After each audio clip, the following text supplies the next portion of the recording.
buenas tardes, amigas y amigos de Mujeres de Peso. Bienvenidas y bienvenidos a una entrega más de nuestro programa.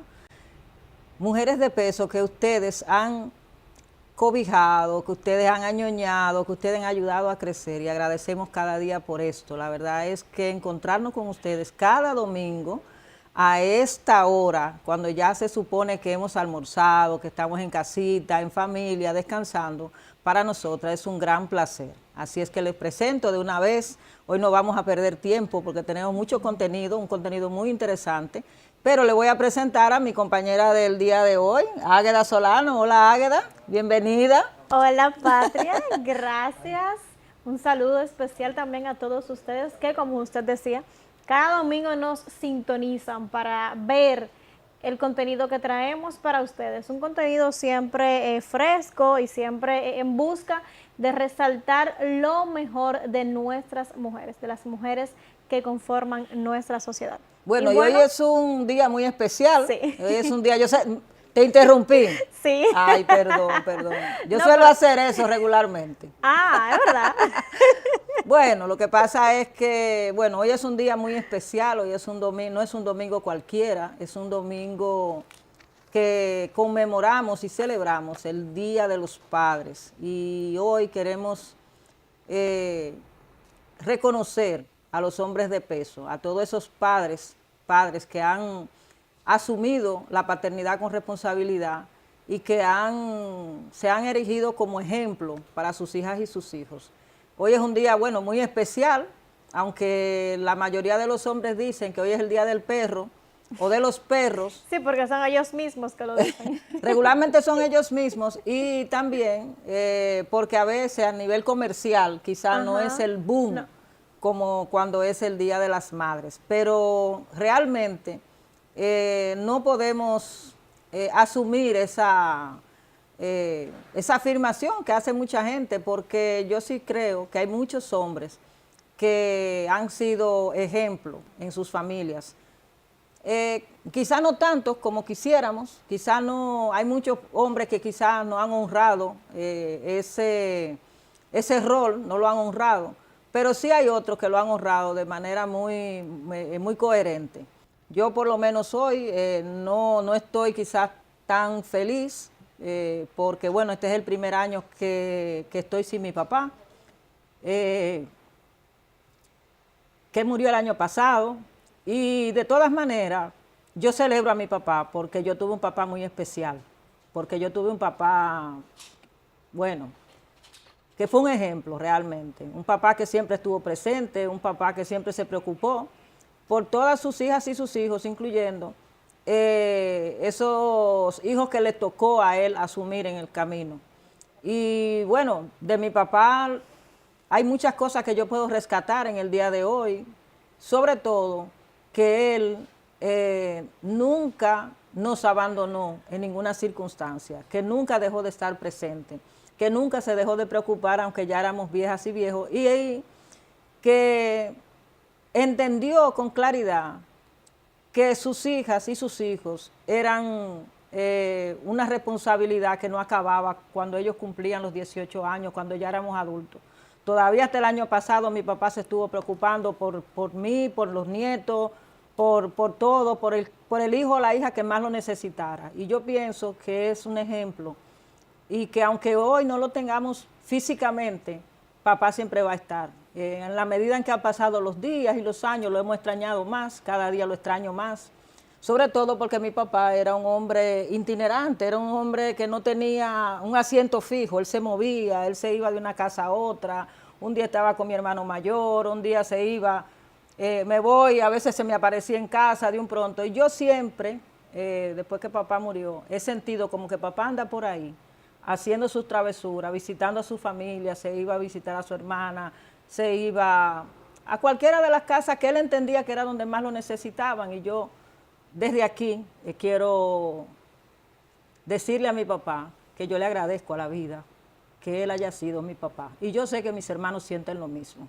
Así que a todos los padres que están hoy celebrando con sus hijas y sus hijos, sean felices, y nuestro reconocimiento. Y aquellos padres que quizá no han sido tan responsables, aún están a tiempo disfrutar de su familia, de sus hijas y de sus hijos. Acérquense, pidan perdón,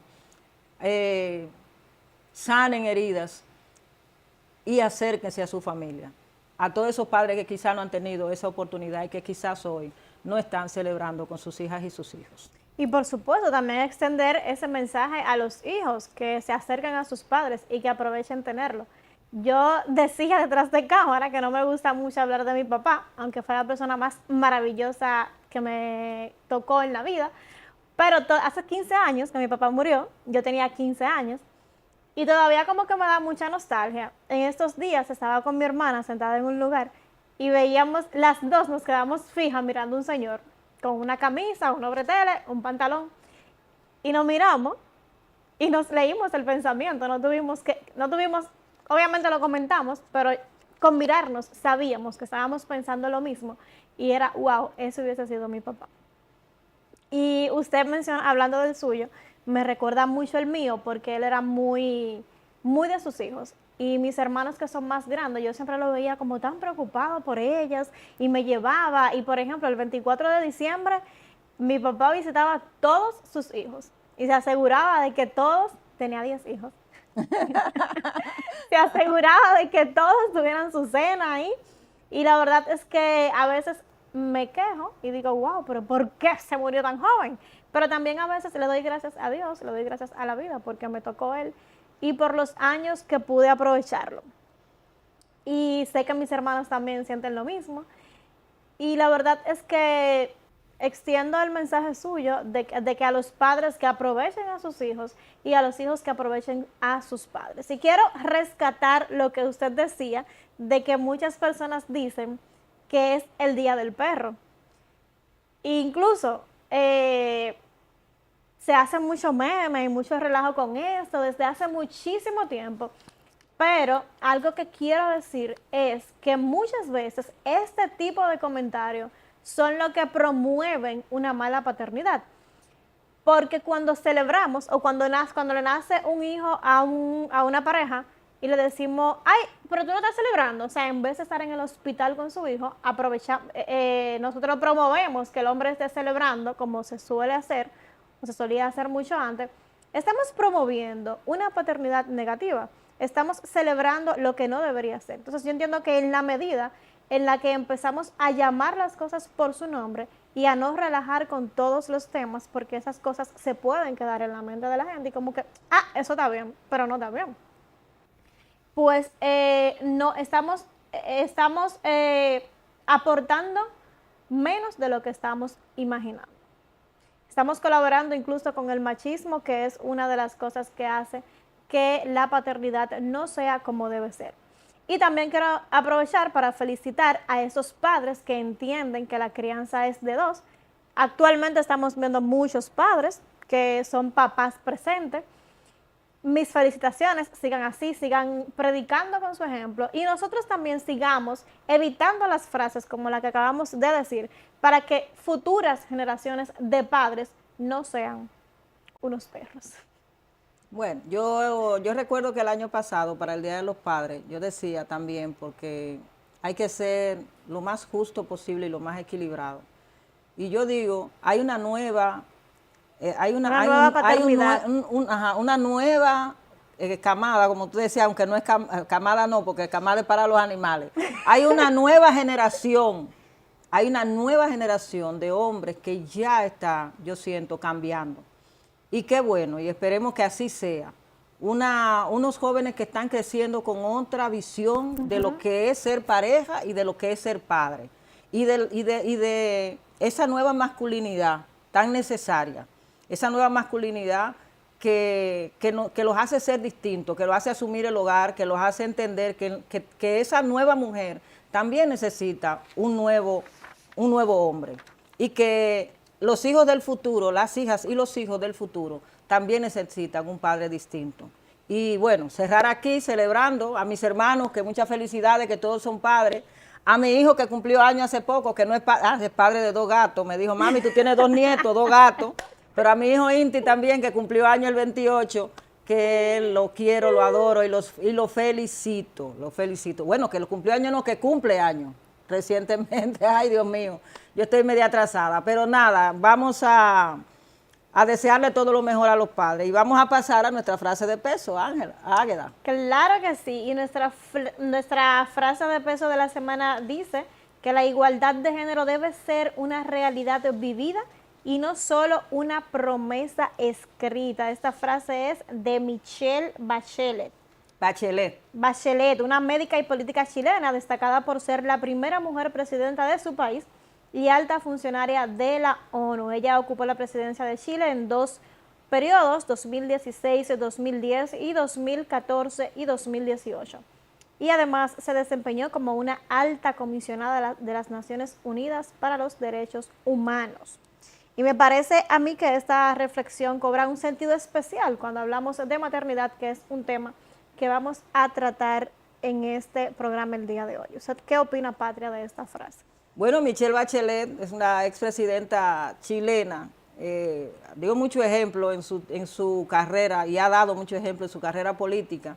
Y con esta frase a mí me parece que ella nos llama a vivir la igualdad, a que la igualdad no sea una promesa, sino una realidad que vivamos día a día, tanto para nosotras las mujeres como también para los hombres, porque la igualdad no tiene otra manera de traducirse que no sea igualdad, que somos iguales, que tenemos iguales derechos y que debemos tener iguales oportunidades.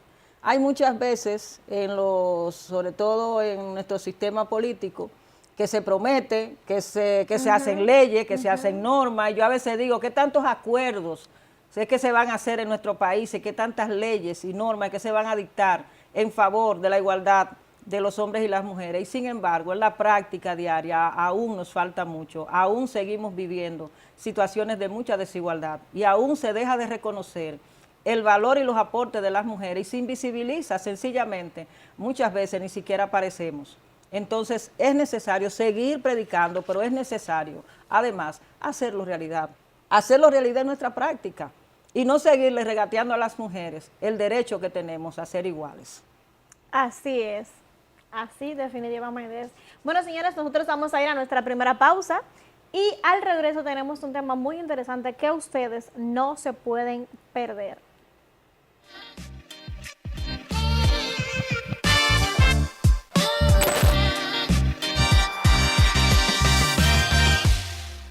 En 75 años, la labor del Banco Central ha beneficiado a la economía. La política monetaria por la estabilidad y el crecimiento, con medidas certeras y oportunas, ha abierto las puertas a múltiples oportunidades para la población. El trabajo continuo ha dado grandes frutos y ha hecho que gente como Carlos, María y Laura manejen sus recursos con mejores resultados. Banco Central de la República Dominicana.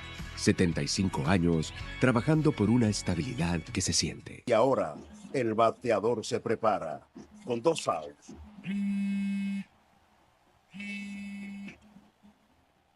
Hola. Hola, me habla el señor González. Ajá. Le llamamos porque usted es un cliente preferencial y queremos ofrecerle nuestra tarjeta Gold, la cual tiene infinitos beneficios, entre ellos descuentos en supermercados, salones de belleza, farmacias y acuerdos para viajes al extranjero, incluso a la luna. Hay mejores formas de evitar llamadas no deseadas. A través de la aplicación de ProUsuario, ahora puedes solicitar que te excluyan de los listados de marketing de las entidades financieras. Descarga la app en Google Play y App Store. Solo tiene que indicarme dónde le enviamos el plástico de su tarjeta.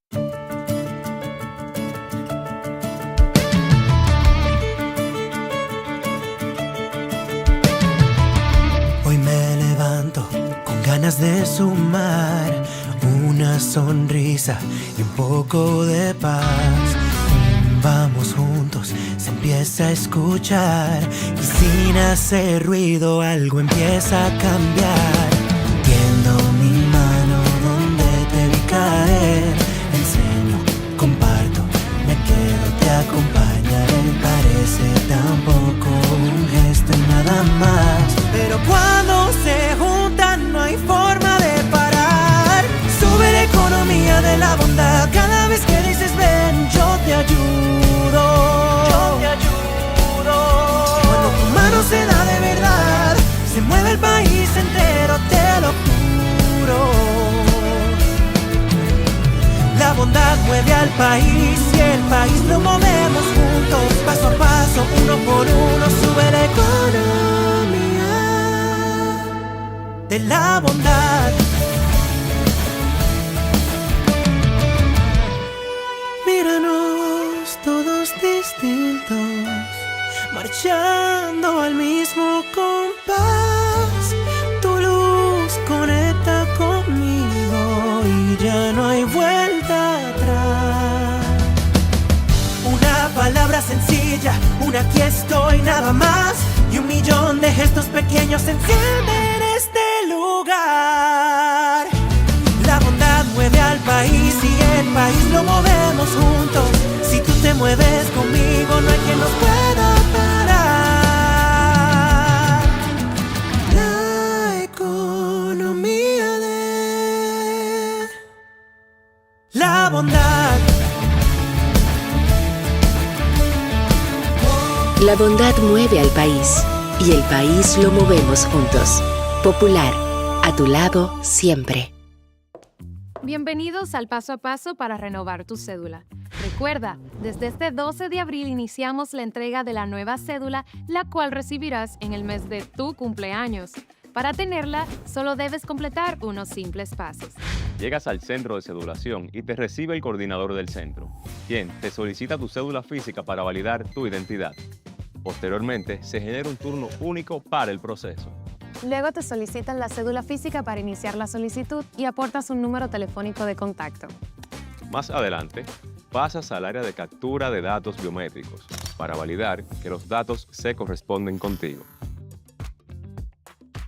Luego, cuando toque tu turno, pasas a la estación donde te presentan tu información personal para su revisión y validación.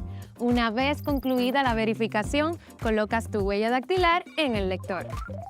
En la cabina de grabado láser entregas tu cédula actual. Revisan que todos los datos de tu cédula nueva estén correctos y te la entregan. La cédula anterior se anula en tu presencia.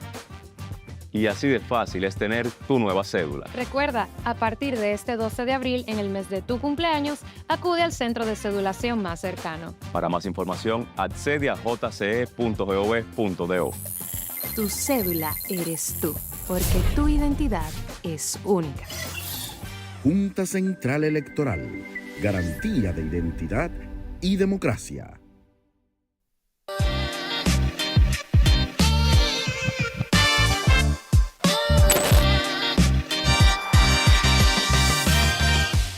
Muchísimas gracias por mantener la sintonía con Mujeres de Peso, su espacio favorito cuando se trata de hablar temas que visibilizan el papel de la mujer en la economía dominicana. Continuamos y hoy queremos hablar de un tema diferente. Hoy queremos ir más allá de las estadísticas y quiero pedirles que ahí en sus casas imaginen a una mujer que esperaba con ilusión la llegada de su bebé. Asistió a consultas, preparó la ropa de su recién nacido, preparó una habitación para su bebé y soñaba con regresar a casa con su hijo en brazos. Pero ella nunca volvió. Bueno, historias como estas aparecen en Águeda en una investigación realizada por el Centro de Investigación para la Acción Femenina, CIPAF. Es una investigación titulada Madres Invisibles, la crisis silenciosa de la mortalidad materna en República Dominicana. Y hoy queremos dedicar nuestro programa a hablar de esta investigación. Es quizás un tema algo doloroso, que en muchas ocasiones mujeres mueren pudiendo evitarse. Y este estudio nos recuerda que las mujeres no están muriendo únicamente por complicaciones del embarazo. Muchas están muriendo después de haber buscado ayuda, después de haber confiado en un sistema de salud y en un sistema político que pudiera defenderla, protegerla y garantizar su vida. Y bueno, y muchas han muerto esperando ser salvadas. Así es que esta investigación que vamos a ver hoy, queremos hablarla con una mujer que es una experta en este tema y que está aquí con nosotras para hablar de este estudio. Es un tema sensible, quizá hoy Día de los Padres dirán, se preguntarán por qué este tema, pero sí tiene mucho que ver también con los padres y tiene mucho que ver con las familias en sentido general. Es un tema muy necesario de tocar. Así es que vamos a presentar a nuestra invitada, Águeda. Así es, para tratar este tema, como usted dice, que es bastante sensible, nos acompaña Tania Alfonso González. Tania es socióloga e investigadora social con más de 3 décadas de experiencia en el estudio de temas vinculados al género, la salud, los cuidados, la ciencia y las políticas públicas. Actualmente ella es coordinadora en el Observatorio de Derechos de las Mujeres del Centro de Investigación para la Acción Femenina, CIPAF, y ha participado en numerosas investigaciones orientadas a generar evidencia para fortalecer las políticas y promover una sociedad más justa e igualitaria. Además, Tania es coautora de la investigación Madres Invisibles, la crisis silenciosa de la mortalidad materna en República Dominicana, un estudio que, como ya mencionó Patria, analiza las historias de las cifras y pone en evidencia los desafíos que aún enfrenta la República Dominicana para garantizar una maternidad segura. Tania, es un placer recibirla en Mujeres de Peso. Bienvenida. Muchas gracias. Bueno, Tania, es un honor para nosotras. Y bueno, y este tema, que es un tema tan sensible como hemos repetido, nos llama mucho la atención y nos llama mucho la atención sobre todo esta investigación que revela por qué decidieron llamarla así y qué representa esta investigación para nosotras las mujeres.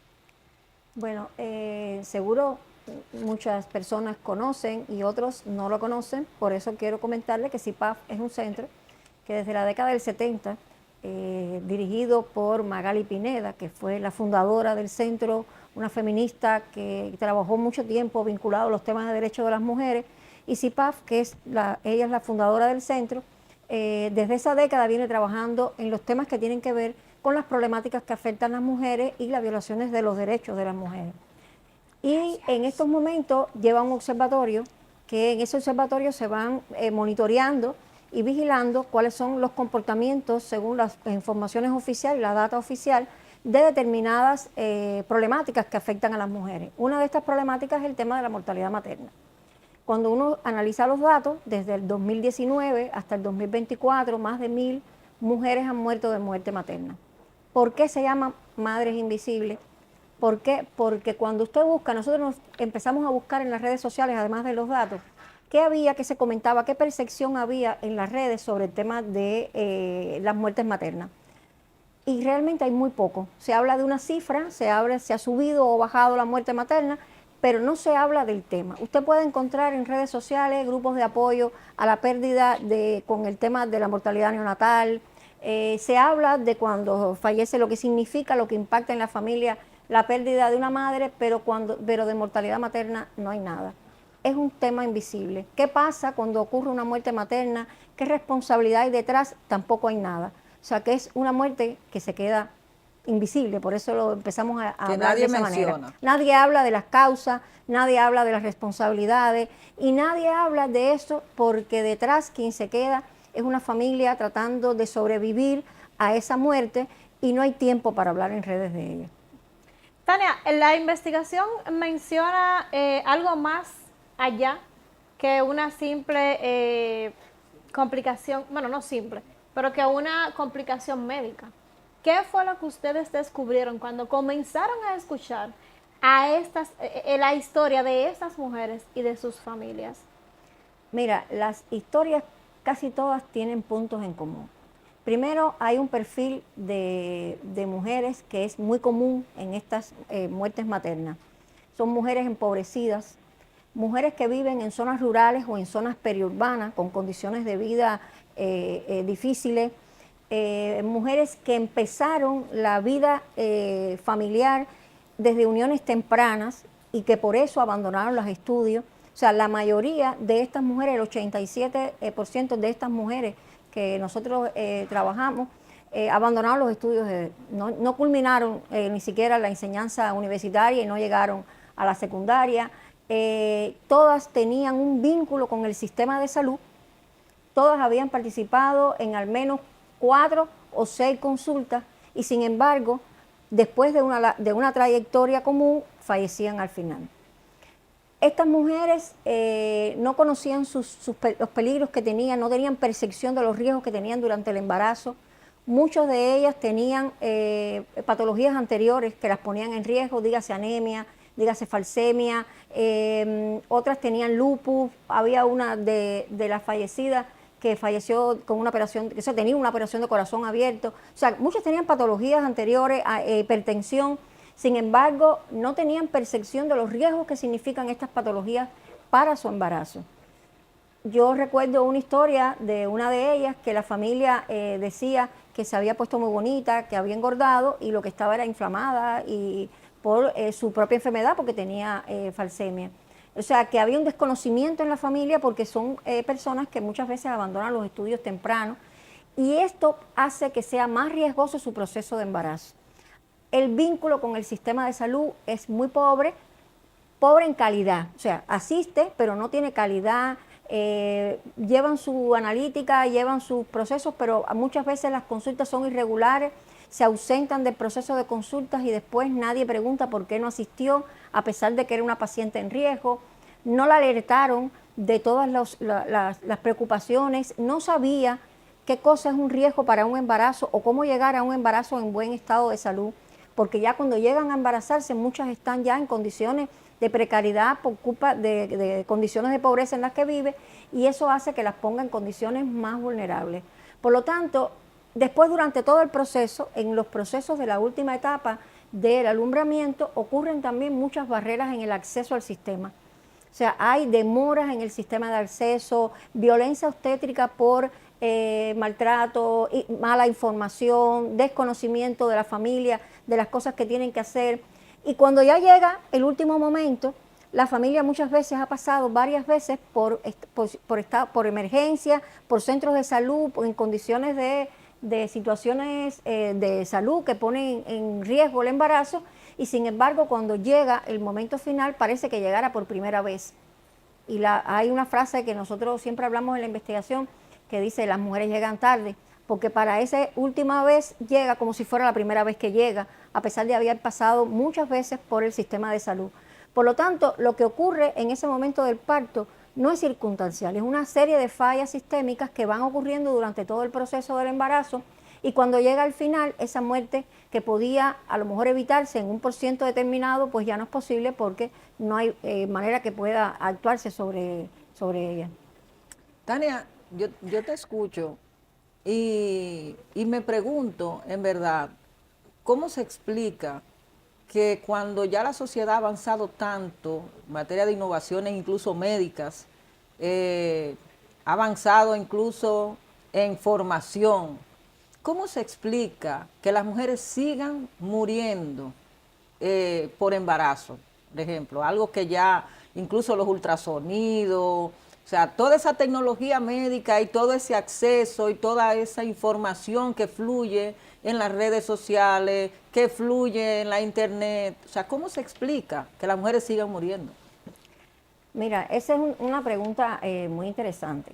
Igual que nos preguntamos también cómo es posible que en la medida en que haya mayor cantidad, o sea, menos cantidad de embarazo, se supone que haya más tiempo para dedicarle porque hay menos pacientes que atender, haya más tiempo incluso en los procesos de parto, porque hay menos parto, y sin embargo siguen muriendo la misma cantidad. ¿Qué está pasando? Que muere esa misma cantidad de pacientes. Y las razones son diversas. Aunque las que están en mayor riesgo son las mujeres que están, por supuesto, en condiciones más vulnerables de pobreza o expuestas a razones de discriminación, como por ejemplo por discapacidad o por estatus migratorio, cualquiera puede estar expuesta a estas situaciones que ocurren durante el proceso y tener un término insatisfactorio y llegar a la muerte. ¿Por qué? Porque no hay información, no hay educación sexual integral que permita que la mujer esté preparada para asumir un embarazo en el momento y en las condiciones en que ella lo puede tener. Por lo tanto, ella no tiene capacidad de decidir si ella realmente está en óptimas condiciones para tener un embarazo o no, porque no tiene conocimiento. porque además no tiene conocimiento para saber y para entender el lenguaje médico con que le están hablando, porque no está preparado, porque no tiene formación, porque no solamente porque no tenga un nivel educacional, como vimos en los perfiles más comunes, sino porque no preparamos a los jóvenes para entender qué significa para el cuerpo humano un embarazo. Y por lo tanto ella tampoco está lista y se cree que por derecho humano o por derecho natural todas las mujeres están listas para tener un hijo. Y en esa baja percepción de riesgo se pone en riesgo su vida. Además, durante el proceso también de la última etapa del embarazo y durante la misma atención prenatal, es muy mala la atención prenatal. Es un sistema que tiene mucha cobertura, alcanza todos los espacios porque hay una cobertura que alcanza todo el país, pero la calidad de esa cobertura de salud no es óptima. Porque, como ya comentaba anteriormente, no hay un seguimiento real de esa embarazada, no hay una historia de continuidad que cada vez que ella se mueva, porque tenga que ir a una atención secundaria, a una emergencia, tenga en su mano una historia que tenga toda la consecutividad o todas las fases por las que pasó durante el embarazo, y después al final, cuando llega, muchas veces no se sabe cuáles son los antecedentes que tenía esa paciente que llega a una situación de emergencia en último momento. Además de eso, una cosa que también me llamó mucho la atención, ahorita estaban hablando del tema de la paternidad, es que no solo las parejas en la mayoría de los casos, sino la familia, toda la familia, se une para apoyar a esa embarazada. O sea, no puede decir que es un abandono, que la familia no se preocupara. En sentido general, la familia se apoya, se une para apoyar a que tenga un embarazo, un feliz término. Incluso poniendo en deuda y en riesgo los recursos de la familia en las familias más empobrecidas. Pero ¿qué pasa muchas veces también? Que el sistema deja la responsabilidad a la familia. Por ejemplo. O a la mujer, porque a la familia no, a ella. Si ella va, problema de ella, y si ella no va, problema de ella también. Exactamente. Pero, por ejemplo, en los procesos de emergencia, es la familia quien tiene que salir a buscar la sangre, quien tiene que salir a buscar determinados análisis clínicos que el hospital no está en condiciones de hacerlo, que tiene que salir a buscar o pagar el servicio de ambulancia porque no hay ambulancia. Entonces, todo eso que se supone que esté organizado en el sistema se convierten en barreras, en tiempo que se pierde en momentos de urgencia, en tomas de decisiones demoradas para traspaso de un sistema primario a un sistema secundario o a un hospital más especializado. Y todas esas barreras van convirtiéndose en obstáculos que al final tienen un final que termina en la muerte. Hay muchas historias que vimos que pacientes que estuvieron mucho tiempo esperando ser atendidas en las emergencias y que estaban desangrándose con dolores o con otras o con hipertensión y al final terminan falleciendo porque no fueron atendidas adecuadamente. Quería hacer un comentario que se me había olvidado al principio. Nosotros la investigación la hicimos con familias, o sea, trabajamos con las familias de pacientes que fallecieron en el 2025. O sea, era muy reciente la investigación, la familia estaba en medio de su proceso de dolor para contarnos las historias, porque es una característica que ponen para hacer auditorías sociales, para que la gente no olvide lo que pasó y no se le olvide, porque uno con el tiempo tiende a olvidar los procesos. Por lo tanto, en medio del dolor, las familias nos abrieron las puertas. Trabajamos con 30 familias de las 177 fallecidas del 2025. Fue muy difícil encontrar esas familias porque tampoco hay acceso a los registros de quiénes son las fallecidas.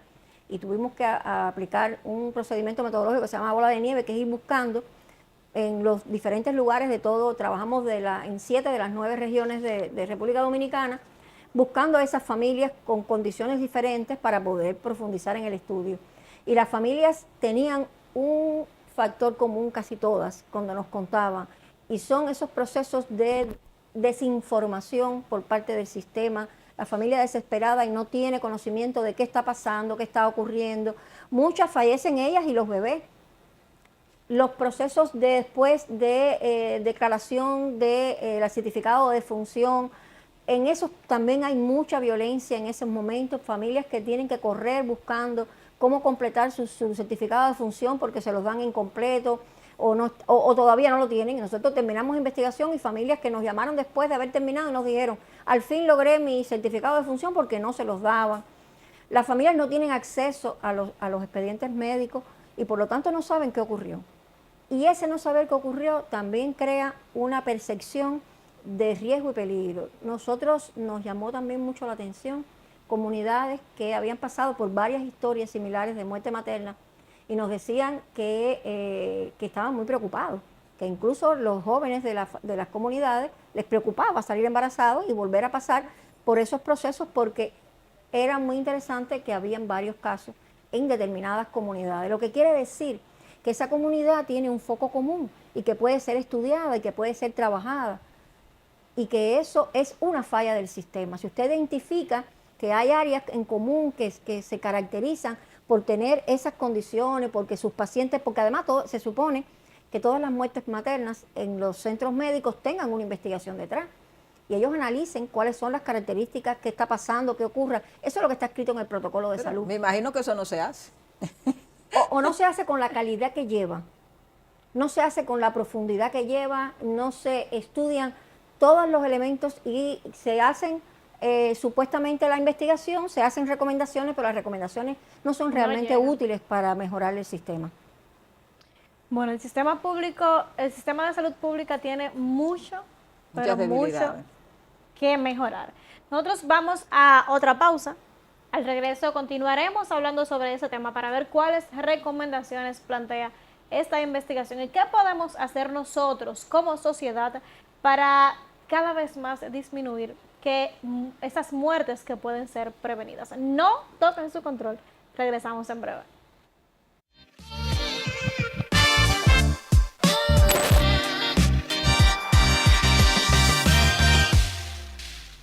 Y ahora, el bateador se prepara con 2 outs.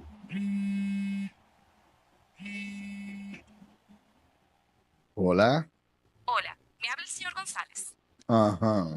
Le llamamos porque usted es un cliente preferencial y queremos ofrecerle nuestra tarjeta Gold, la cual tiene infinitos beneficios, entre ellos descuentos en supermercados, salones de belleza, farmacias y acuerdos para viajes al extranjero, incluso a la luna. Hay mejores formas de evitar llamadas no deseadas. A través de la aplicación de ProUsuario, ahora puedes solicitar que te excluyan de los listados de marketing de las entidades financieras. Descarga la app en Google Play y App Store. Solo tiene que indicarme dónde le enviamos el plástico de su tarjeta.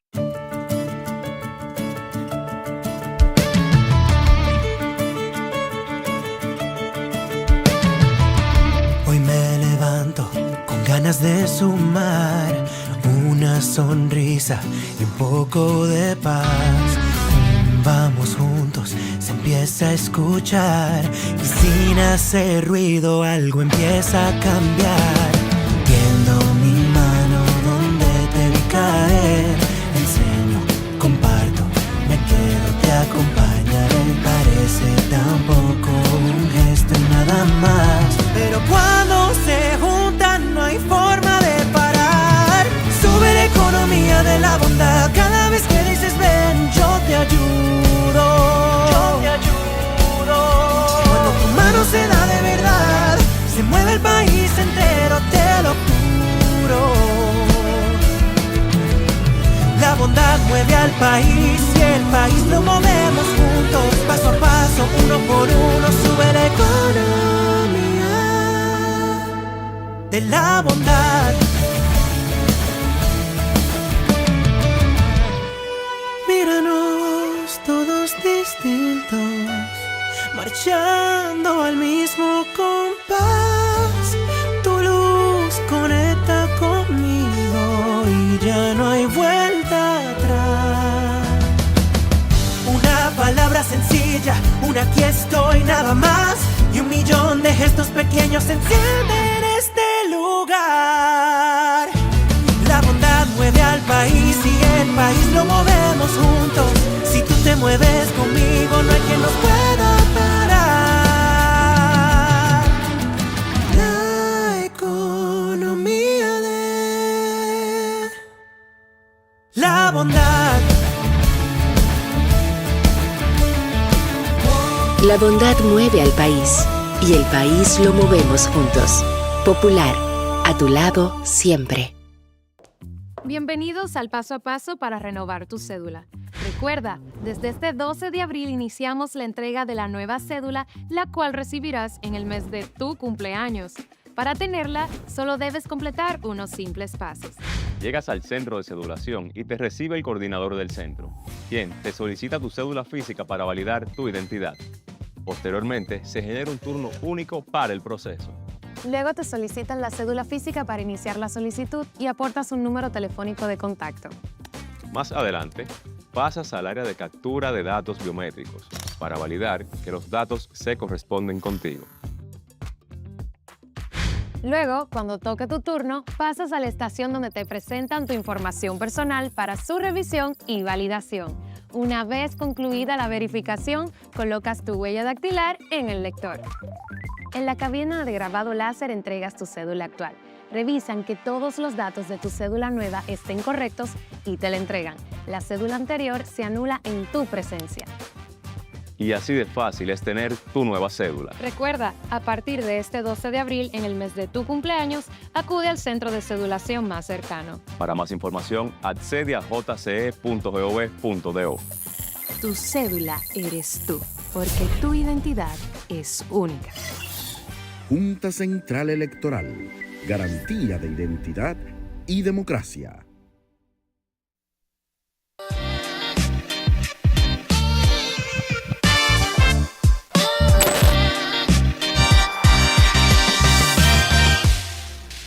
Aquí estamos de vuelta, amigas y amigos de Mujeres de Peso. Hoy conversamos sobre un tema importante, sobre un tema, la verdad, que nos impacta mucho. Hablamos de muertes maternas y hablamos con la socióloga e investigadora Tania Alonso González. Ella es coautora de la investigación Madres Invisibles, la crisis silenciosa de la mortalidad materna en República Dominicana. Ella es investigadora del Centro de Investigación para la Acción Femenina, CIPAF, un centro que se ha dedicado de los años 70 a investigar y a trabajar el tema de la igualdad.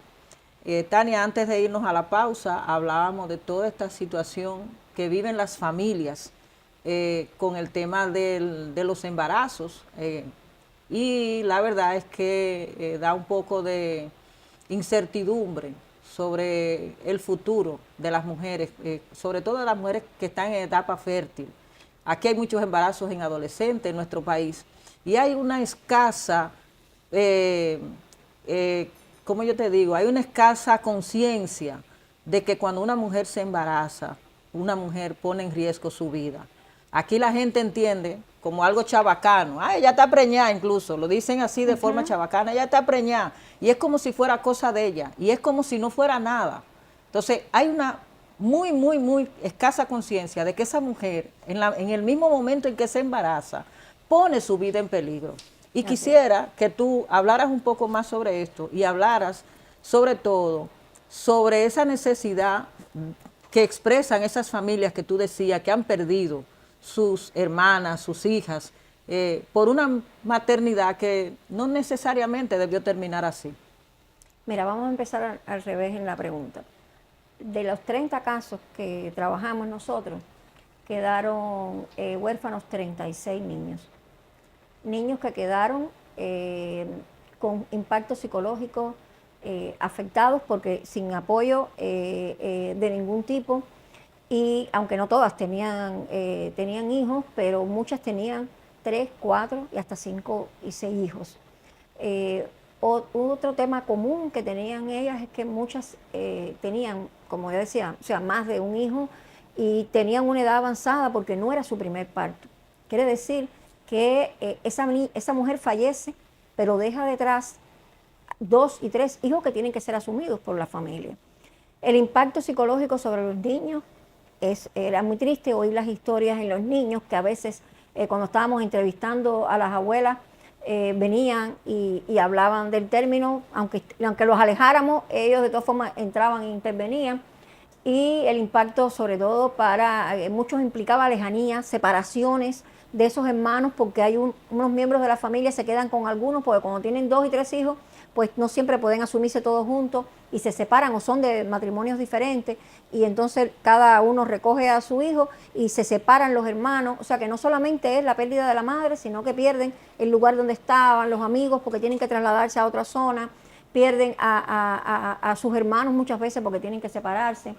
Y por supuesto la mayoría de esta sobrecarga que cae sobre la familia que queda sobre la red de apoyo femenino. Las tías y las abuelas, tanto paternas como maternas, son muchas veces los que asumen. Y muchas veces se queda el padre con el niño, pero no se queda él, se va con la abuela o con la tía. O sea, no es su familia nuclear quien se queda con él. Por lo tanto, tiene un impacto fuerte sobre ellos. Nosotros hemos trabajado con las organizaciones correspondientes y bueno, a partir de la socialización de la información, bueno, están pensando, o sea, estamos proponiendo que se pueda hacer alguna acción para que estas familias tengan algún apoyo cuando los niños queden, y esperamos que esta sea una de las recomendaciones que tenga efecto de esta investigación. Las familias no están preparadas muchas veces para asumir un embarazo. Hoy en día se habla de planificación familiar, pero casi nadie se planifica. O sea, el embarazo llega y es deseado o no es deseado. Seguimos preguntando, ¿es deseado? O sea, era planificado, pero realmente incluso nos miramos nosotras mismas y tal vez tampoco lo planificamos como planificarlo. Llegó y dijimos que lo queríamos, pero no se planifique. Por lo tanto, la familia no siempre está preparada, ni enfrenta una preparación antes de decir en cualquier momento puedo estar embarazada. La mayoría, como les decía, empieza a una edad de la adolescencia, empiezan la unión consensual desde muy temprana edad para la familia o abandonan los estudios para cuidar a otros miembros de la familia, las niñas desde muy chiquitas, y al abandonar la familia para cuidar a otros miembros empiezan a buscar una relación de pareja para huir de esa sobrecarga en la familia. O sea, por eso hay que preparar a la familia, hay que preparar la necesidad que hay de educar a las familias de que la maternidad es un proceso selectivo y que hay que estar lista porque implica gastos, implica recursos y implica un fortalecimiento biológico de la mujer para poder enfrentar un embarazo. Wow. Usted hablando, recuerdo, no sé si me voy a adelantar en las preguntas, pero le quiero preguntar esto porque recuerdo una amiga muy querida del sector donde nací, murió cuando trajo al mundo a su último bebé. Y hoy tenemos 3 hijos, que son hijos de la comunidad, porque se quedaron con la abuela, pero la abuela también falleció recientemente, que son Braulio, Braylin y Félix. Pero hay personas que le dicen a ese niño, tu mamá se murió por tu culpa. O sea, ¿cómo nosotros como sociedad podemos aportar para que ese niño, además de tener el trauma de que sabe que su mamá se murió cuando él nació, la gente se lo recalque, la gente le diga como que es tu culpa? Es que eso es violencia. Y asimismo lo ejercemos en el sistema de salud. Si ella no se preparó adecuadamente, es culpable. Si ella no estaba lista, es culpable. Si ella no entendió los riesgos, es culpable. Si ella no hizo lo que tenía que hacer y llegó porque tuvo que buscar un transporte, porque no tenía y tuvo que esperar hasta el último momento, porque además las mujeres tenemos la costumbre de ser como el cuento de la ¿cómo se llama? La tortilla quemada, no me acuerdo bien, como la tostada quemada, ¿no? Que es la última, tú priorizas siempre a los demás, por lo tanto siempre va a estar priorizando a otros antes de priorizarse ella, y en este proceso muchas veces no valora los riesgos que tiene durante su embarazo. Y nadie los mira, porque sabemos que en la familia nadie mira cuando la mamá le duele la cabeza o cuando se siente mal y sintiéndose mal y duele la cabeza tiene que seguir haciendo las cosas. Así mismo ocurre con la embarazada. Entonces cuando la embarazada dice, no puedo, me siento muy mal, es porque se siente muy mal. Porque ella también subvaloró sus riesgos porque no está preparada. Y porque al final en esta dinámica de violencia en que muchas veces sin entender qué es violencia, normalizamos esas conductas y nos parece que son igual, que son reales. Igual que se normaliza y cuando llega tarde el médico le dice, la trajiste muy tarde, y responsabiliza a la familia de lo que hizo. O no pudiste, ¿por qué no te cuidaste si tú sabes que en las condiciones en que tú estás no puedes salir embarazada? ¿Y por qué tiene que saberlo? ¿Quién me alertó? ¿Quién le dio las indicaciones correspondientes? Los otros días nosotros comentábamos en otros espacios, nos decían, a las embarazadas le dicen, tienes que alimentarte bien muchas veces. Y va para su casa y come arroz, y come más pan, porque ella eso es alimentarse bien.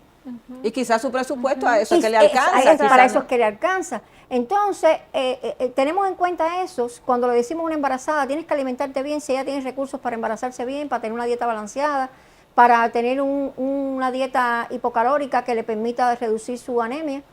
Entonces le dice, tiene anemia, tienes que comer más proteína, pero no sabemos si ella puede. Eso es parte del sistema. Si nosotros queremos reducir la mortalidad materna, tenemos que hacer un sistema integral. Un sistema que se preocupe de que esa embarazada tenga las condiciones para tener un embarazo a feliz término, aunque tenga, por desgracias de la vida, pueda ocurrir una casualidad y termine falleciendo. Pero la muerte materna, en sentido general, puede ser evitable. La mayoría de las muertes maternas son evitables, porque las causas que generan las razones por las cuales fallece se pueden evitar tratándose durante el embarazo.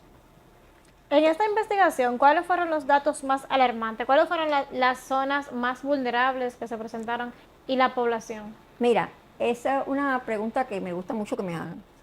Nosotros normalmente vemos, siempre que se habla sobre mortalidad materna, que las provincias que tienen mayor mortalidad materna son Santo Domingo y Santiago. Claro, son las provincias que tienen mayor cantidad de embarazo.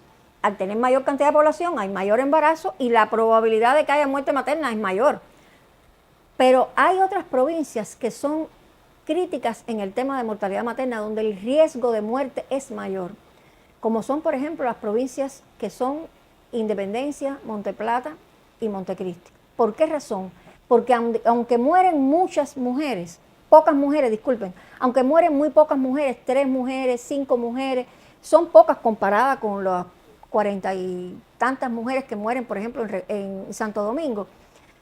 Esas 3, cuando usted las relaciona con la cantidad de embarazos que hubo y de partos que hubo, constituyen un riesgo muy alto. Quiere decir que la probabilidad que tienen esas mujeres de morir durante el embarazo es más alta que las que tienen donde mueren más. Porque el riesgo está en la relación entre la cantidad de mujeres que nacen, de partos que hay, de los embarazos, con la cantidad de muertes. Yo quería también hablar, ya que estamos hablando de riesgo, del tema que como seguramente no nos queda mucho tiempo porque el tiempo apremia, sobre el mito de la migración en la mortalidad materna. Cada vez que se habla cualquier cosa de mortalidad materna, siempre te ponen abajo. Seguro era haitiana. Sí, yo le iba a preguntar sobre eso justamente. Entonces, ¿qué pasa? La mayoría de las que fallecen de muerte materna no son haitianas, son dominicanas. Me preguntaban hace unos días, si yo quito las haitianas, ¿se reduce la muerte materna? Bueno, si yo quito las haitianas, la tengo que quitar de toda la estadística anterior, no la puedo comparar. Tengo que quitarla de todas las veces que hubo. Y no se reduce, porque la tendencia en todos los años es que hay más cantidad de muertes maternas de dominicanas que de haitianas. Por supuesto que las haitianas están en mayor riesgo, porque cuando usted ve todos los riesgos, como ya veíamos todas las características de cuáles son las mujeres que mayormente fallecen, que son mujeres empobrecidas, con bajo nivel educacional, con poco acceso o con mala calidad en el acceso al sistema de salud, ellas van a apuntar, por supuesto, alta. Pero cuando usted ve los números, realmente el riesgo es alto en las dominicanas. No es un problema de nacionalidad, es un problema de sistema. ¿Y en qué edades? ¿Qué edades de la mujer quizá ya se presentan más estas complicaciones del embarazo? Como ya les comentaba, la media que nos dio a nosotros es alrededor de los 32 años, porque son mujeres que han parido varias veces. Han ido acumulando los riesgos, han ido, a veces terminaron un embarazo y no sabían, y tuvieron un parto y no supieron todos los riesgos que ocurrieron durante ese proceso. Y se vuelven a embarazar, muchas veces la desean cuando ya viene, pero no fue un embarazo. Nosotros nos decía uno de los expertos que entrevistamos, es que a veces cuando ellas terminan, que ya tienen 2 o 3 hijos, muchas veces ellas quieren tener un tratamiento para no poder seguir teniendo, no seguir embarazándose, porque es una situación realmente de empobrecimiento cada vez, las condiciones se agudicen para poder planificarse. Claro. Y muchas veces no pueden porque tienen que tener el consentimiento de la pareja, porque ni siquiera tiene el derecho por sí misma de decidir si va a seguir teniendo y tiene que seguir. Por lo tanto, cuando ya llega, tiene que quererlo porque llega su bebé. Claro. Y no hay otra opción, porque el tema de evitar el embarazo después que ya está no es una opción para ninguna, porque no lo existe, no lo da la ley, por lo tanto no existe, por lo tanto tiene que quererlo. Y cuando esos riesgos se van acumulando durante los diferentes embarazos, pues tienes más posibilidades de que como ahorita comentaba, esa misma que tenía una operación de corazón abierto, ya había tenido un embarazo y falleció. Claro. Bueno, y Tania. también está el tema de que mayormente a los hospitales públicos no le gusta preparar a las mujeres para que ya no tengan más hijos si no tienen cierta edad. ¿No? Pero bueno, tampoco tienes la decisión. Y si ya tú tienes, O sea, si no tienes embarazaste, la si empezaste decisión. temprano, la mayoría habían empezado el primer embarazo lo tuvieron, o sea, había un 47,9%, si mal no recuerdo, que habían tenido su primer embarazo antes de los 19 años. O sea, ya tenían varios embarazos. Si yo empecé a los 19 años, a lo mejor allá a los 25 ya tengo varios hijos.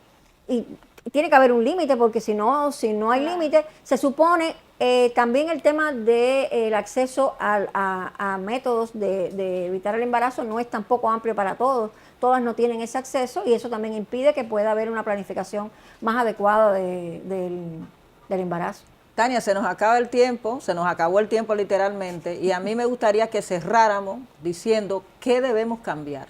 ¿Qué debe cambiar para que las mujeres no mueran? Mira, primero tiene que cambiar el sistema que responsabiliza a las mujeres de por qué mueren y asuma que es su responsabilidad. Segundo, una cobertura de salud con calidad en la atención primaria que permita identificar los riesgos de la atención primaria. Y tercero, un fortalecimiento de los valores éticos para evitar que las conductas de violencia sean normalizadas y la violencia obstétrica disminuya. Eso implica control y corrección para los hechos de violencia identificados y implica mejorar, o sea, educación ética y formación ética desde las generaciones que se están formando como médicos, con códigos de éticas más adecuados, con educación de que no normalice la violencia como una conducta adecuada, normalizada dentro del sistema de salud. Bien, gracias Tania por tantas informaciones interesantes, por abordar este tema con tanto profesionalismo. Gracias por aceptar nuestra invitación. Y lamentablemente se nos acabó el tiempo. Hay que reiterar a los padres que ojalá pasen un día maravilloso. Muchas felicidades para quienes están celebrando hoy con sus hijas e hijos. Y bueno, nos reencontramos Águeda el próximo domingo. El próximo domingo. A la 1 de la tarde. Aquí les esperamos. Gracias por su sintonía y síganos en redes sociales. Bye.